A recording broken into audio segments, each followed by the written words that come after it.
That was LeBron James coming up to me, unexpectedly, I might add, to confront me about you. And if you're going to run up on everybody that says Bronny James didn't deserve to be drafted where he was drafted at, you're going to have to do a whole. And this right here, my friends, is everything. And I mean everything wrong with the NBA. So you see a little bit of back and forth over the Stephen A Smith LeBron issue. However, I think that this Stephen A Smith LeBron situation, it's just about anything and everything that you guys could probably think of when you think of the current NBA, because the current NBA is honestly, look, I'm just going to say this right here. This right here is not a video designed to bash LeBron James. It's not a video designed to bash Stephen A Smith. It's not designed to attack either one of them in specific. It's designed to attack them both. Yeah, I'll just go ahead and come on out and say that, because I think both of them are wrong in this situation, even though I obviously feel for LeBron James as a father. But the thing is this right here. LeBron, you might have kind of done this to yourself, especially given all the hype on your son, Bronny James. It also sets a very, very bad standard for the league, as I'll get into over the course of this video. But still, at the same time, though, I can empathize with LeBron James wanting to defend his son from criticism. But still, at the same time, LeBron James has been getting upset, and I mean very upset, with the NBA media a lot recently. He's called out the NBA media. He's talked about fending off journalists. However, at the exact same time, we also have such videos of what you guys are probably going to see here in the B-roll footage of all the flops. The fact that the league itself has gone completely soft. And then to go on top of that, we have to deal with the constant pushing of the LA Lakers narrative, which of course is something that ESPN is going to do. We probably should have figured that out. But I'll talk a little bit more about that over the course of the video, because it reminds me of another time in history, and I know I'm using another sport here, that would there being baseball, where it was that ESPN just suddenly decided to stop pushing a certain team. But before we fully dig into this, I'm just going to give you guys a bit of a layout on this video. The first thing I'm going to touch is not just the LeBron Stephen A Smith beef, but I'm going to be using something else to kind of contrast from LeBron Stephen A before we really truly dig into this and why it is this right is the biggest problem with the NBA. However, I do want to go ahead and say this right before we fully go all in. It just feels to me like the NBA is just now starting to reach its, how do I say it? It just feels to me like the NBA is just now starting to fully dig into the talent that they have, which is, compared to other generations, almost nil to none. Yes, the NBA has got some players, Tatum, Halliburton. You've also got, you got Luka, you got Jokic, you obviously got Giannis. There's several players in the NBA that you could quite frankly look to say that they are in fact talented. However, it feels to me like all these guys are just waiting for a certain player to, get the hell off the stage. That right there, of course, being LeBron James, who is still failed to deliver on multiple rings outside that bubble ring that they got back in 2020 in LA. I can't remember who it was that said this the other day, but they said that in order to become a Laker great, you need to help this team get 3 rings.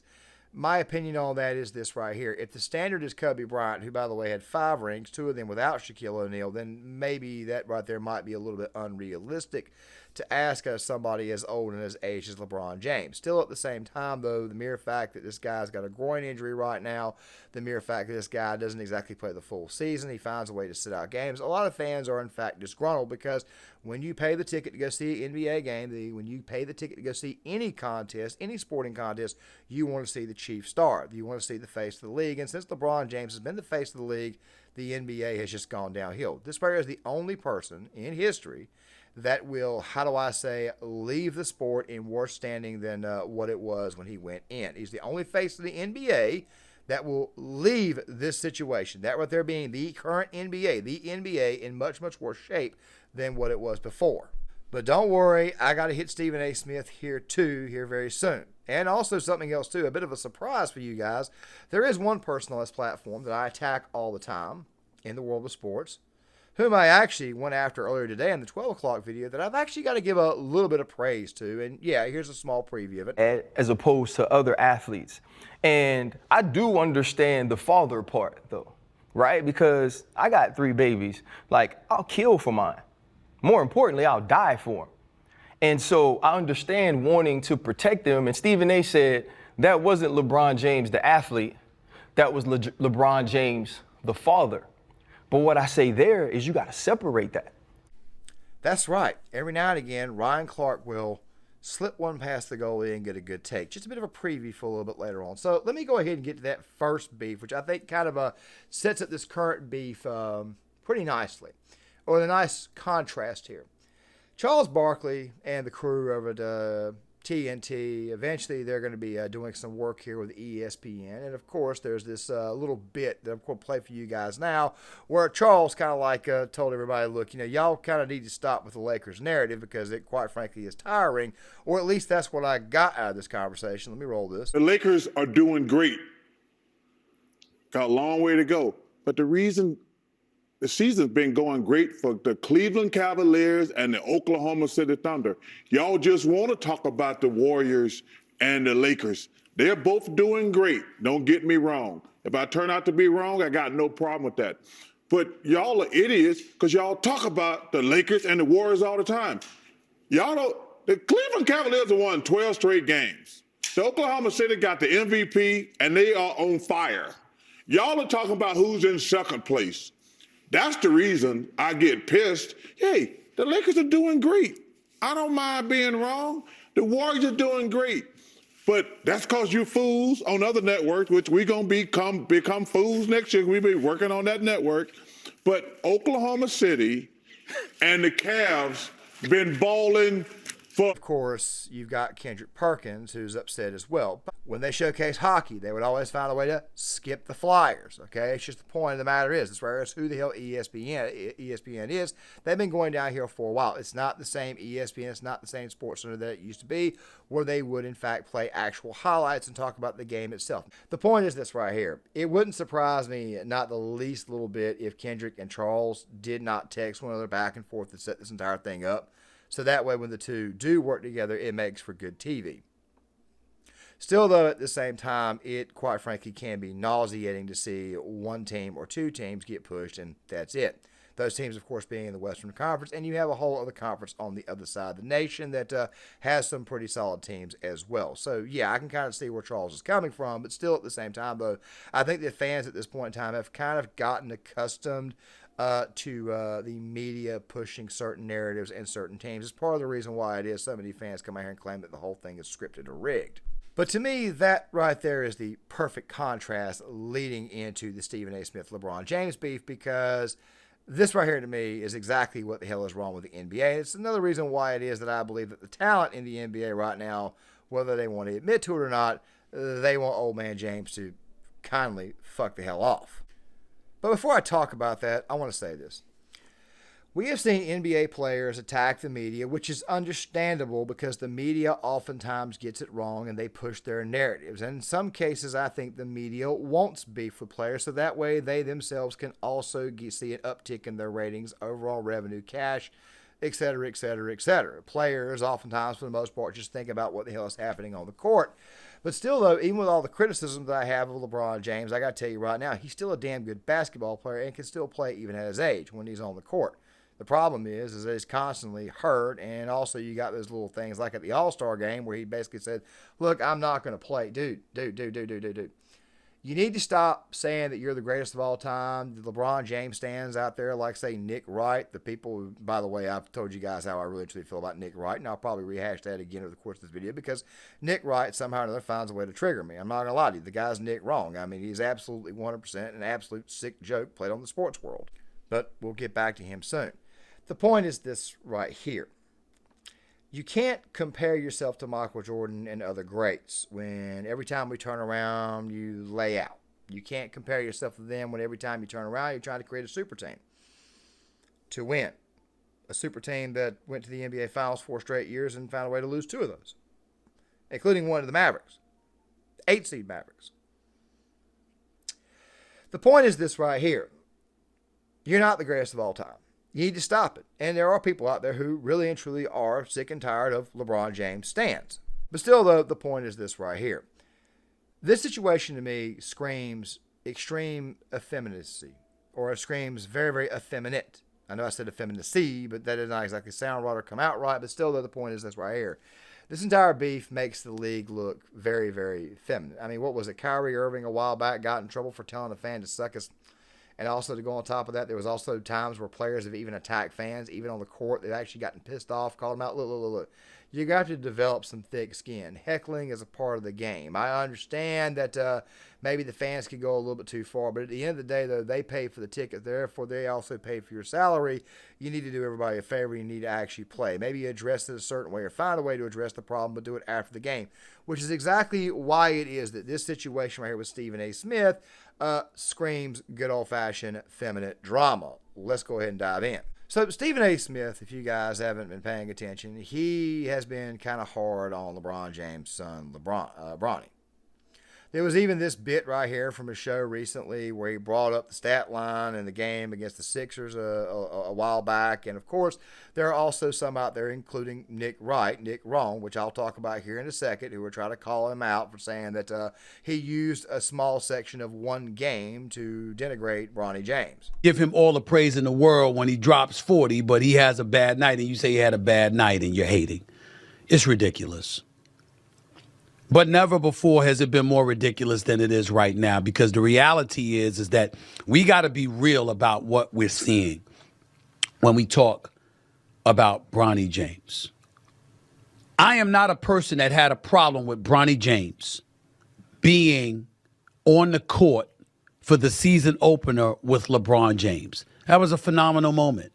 To see a father on the court with his son who has NBA aspirations playing together for the first time in NBA history. And then, of course, there's also this bit right here from ESPN First Take. Trying to be as respectful as I possibly can be towards LeBron James. One of the top 2 or 3 players in the history of basketball, number 2 in my eyes. As a father, stop this. Stop this. We all know that Bronny James is in the NBA because of his dad. The first game of the season, opening night, the Griffeys in attendance, father-son duo playing in an NBA game for the first time, an absolutely positively wonderful story. And then reality sets in. We love what we're seeing from him in the G League because that's where you belong. I think that Stephen A. Smith, regardless of how you may feel about Bronny James, I think that Stephen A. Smith is just simply doing his job as far as what he's supposed to do, critique players. It just so happens to be that this player happens to be the son of another NBA great. Now, as far as him being in the league or not, I don't really know where I'm at with that, but Stephen A. Smith did say, and I'll try to link the full bit in the description box for you guys. I'm trying to shorten these videos down a little bit, where he did say that he felt that Bronny needed to remain in the G League and then come back up once he actually got refined there. I could see an argument for that, but still at the same time, when you got stands out here like Nick Wrong, coming out here and basically saying that his critique was of one game, when in reality, Stephen A. Smith has been critiquing Bronny James pretty much the entire season, especially given the film that I've seen on Bronny James. Yeah, I think Stephen A. Smith is correct. I think that Bronny James probably should have stayed in the G League just a little bit longer. And of course, if you're LeBron James, the constant criticism of your son is probably going to get under your skin. However, if you are going to do this, you should probably do this in person, but not during a game.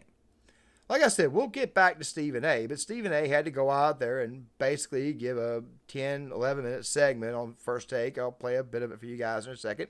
Essentially, basically apologizing about the incident. Let me play this. That was LeBron James coming up to me, unexpectedly, I might add, to confront me about making sure that I mind what I say about his son. Can't repeat the words because they ain't suited for FCC airwaves. That's what he was doing. I thought long and hard about this, sending me that this thing had gone viral. And so ultimately it was unavoidable, and that is why I have to discuss it now. That wasn't a basketball player confronting me. That was a parent. That was a father. And I can't sit here and be angry or feel slighted by LeBron James in any way in that regard. By all accounts, he's obviously a wonderful family man and a wonderful father who cares very, very deeply about his son. And based on some of the comments that he had heard, or shall I say, I think he thought he heard, he clearly took exception to some of the things that he heard me say. LeBron would eventually address the problem as well. But here's the thing, man. If you got a problem with a journalist, it's probably best that you address it at halftime, call them to the side, handle it one-on-one, or potentially handle it after the game. Handle it at a later date. Don't do it on the court. Now, this happened during the game. Men typically tend to not do that. What men do is they call them out in the locker room, call out another player in the locker room, or they do it one-on-one. They have a conversation, and they handle it like men. That's what they do. They don't just sit there and do that during a game. It's a very, very effeminate quality. The only type of people that I know that make a scene like this are, and I hate to embarrass my female listeners, the very, very few that I have, are women. They're the only ones who start a scene like this. I mean, when I look at that there, I think about an ex-girlfriend starting a fight with me inside of a restaurant. I can tell you guys some stories. I'm not going to go too much into that, but still at the same time, though, that right there is what I think. I think of someone starting an issue in a public place to try to make me look bad. Stephen A. Smith would eventually comment back to this. He would go on Gilbert Arenas and Matt Barnes' podcast, and this right here is pretty much what he would say. Rather than come up to me at courtside, all you had to do was say, yo, I need you to stay. Don't leave this game. I need you to see you after the game. That's all he had to say to me. Then, as we speak, he says that. Let's take an example. He said what you just said. Yeah. I stand down. My bad. And not only that, I'm going to make sure I go on the air. I ain't look at it that way. That's on me. You didn't do that shit. You said you fucking with my son. No, I wasn't. I was talking about you. I was talking about you. Wasn't about your son. I know he's number 55. I know he got work to do. Woo. I believe that he got potential. Yeah. I believe that he got the potential to go pro. I truly believe that. It's going to be tough, but I think he could pull it off. And by the way, I'm rooting for him. I ain't rooting against nobody. But I was talking about your ass. Mm. You did this. Mm-hmm. You the one that had us as reporters, as a league, as an NBA franchise. All of us got to sit back and be quiet and capitulate to your shit.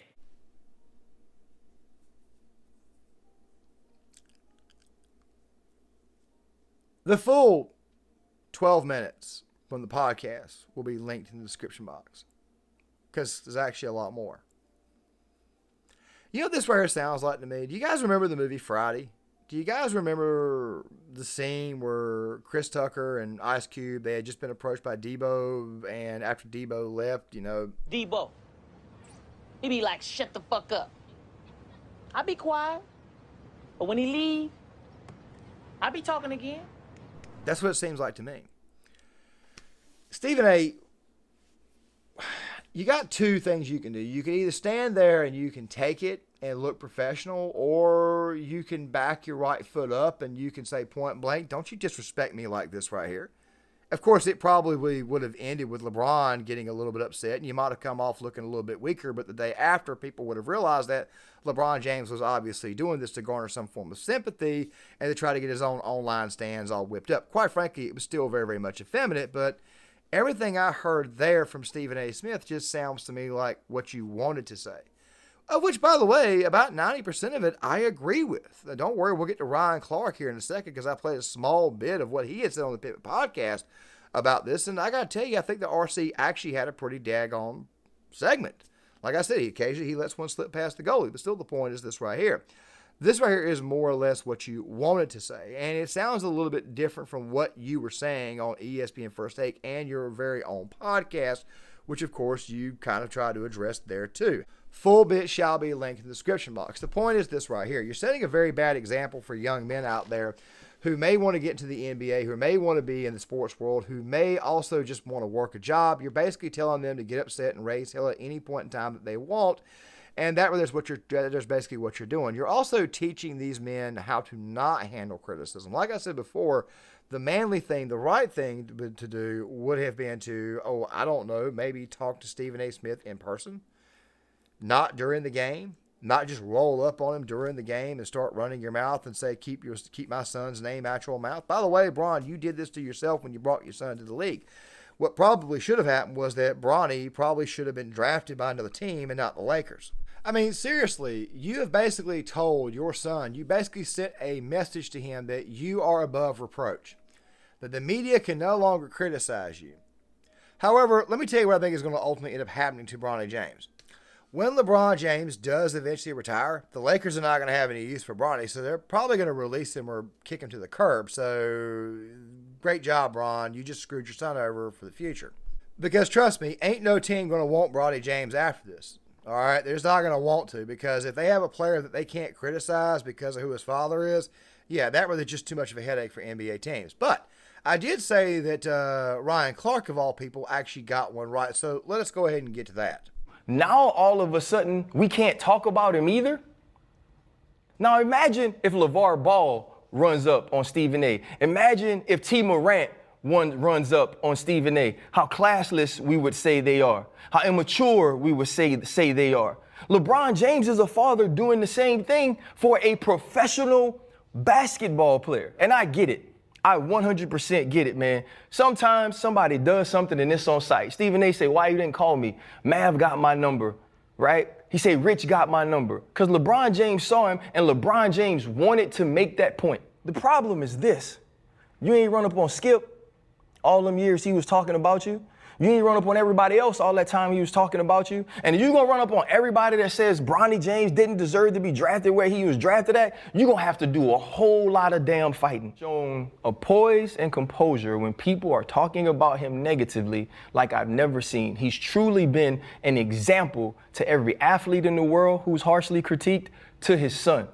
But now what you've told your son is, even though I wasn't above reproach, even though no athlete that's ever played the game was above criticism, you are. And I showed you that by checking somebody because I felt like they talked about you.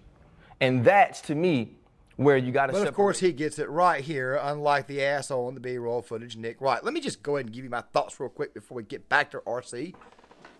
Nick Wright, Nick Wrong is what I like to call him. He is an unabashed joke of a person, an unabashed joke of a commentator, and I think he's paid to be that way. I mean, think about this really quick. A man who looks like this, with the last name Wright, who always gets it wrong. That's just proof that God has a sense of humor. I mean, it really and truly is. Hey, look at this guy right here. He looks daggone funny as hell. You know what we're going to call him? His name is Nick Wright, yet he's always wrong. So that way we can call him Nick Wrong. It's a joke on the world of sports, and anybody who takes this guy seriously is just not a serious person themselves. He's correct. Like I said before, you've basically kneecapped your own child in the future. You've basically told everybody in the whole world, you're not allowed to criticize my son. You've stunted your own child's growth. You talked a lot of trash, okay, in regards to how good your son was. And everybody is seeing that your son's not actually as good as you advertised him to be. Now, it could change down the road. But also to go on top of that, who the hell is ever going to criticize him? And by the way, criticism is how you get stronger. It's how you get better. And something else, too, that needs to be said, because Ryan Clark did say something earlier about him not going after Skip Bayless. That is kind of odd. But then again, though, maybe LeBron just doesn't take Skip Bayless seriously. I don't know. Still, though, at the same time, you've kind of done a disservice to your own child. And you've also done a disservice to your own child's future. Trust me, when you retire, when you eventually kindly fuck off the stage, ain't no team out there going to have any use for Bronny. Just saying. And you see, guys, that right there is the point of this video.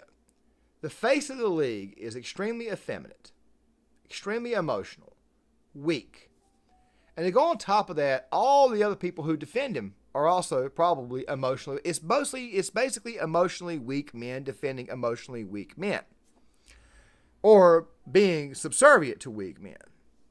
And that's another reason why it is that so many people have had enough of this product. I could go all day on the politics, but I got to be honest with you right now. The politics too kind of signals effeminacy as well. I think I said effeminacy earlier in the video. It's just in that whatever. I don't know. The fact of the matter is this right here. The league is effeminate, and you guys are seeing it on full display. And trust me, there are a lot of players out there who would love to see LeBron James get the hell off the stage, because if anybody out there is gatekeeping, it's definitely him. The point is this right here. Nobody likes this product anymore. Everybody complains about this product. They don't want to watch this product anymore. The biggest stars don't even want to play anymore. And also to go on top of that, if LeBron James is your example, then obviously you're giving everybody else carte blanche to be as bad as he is.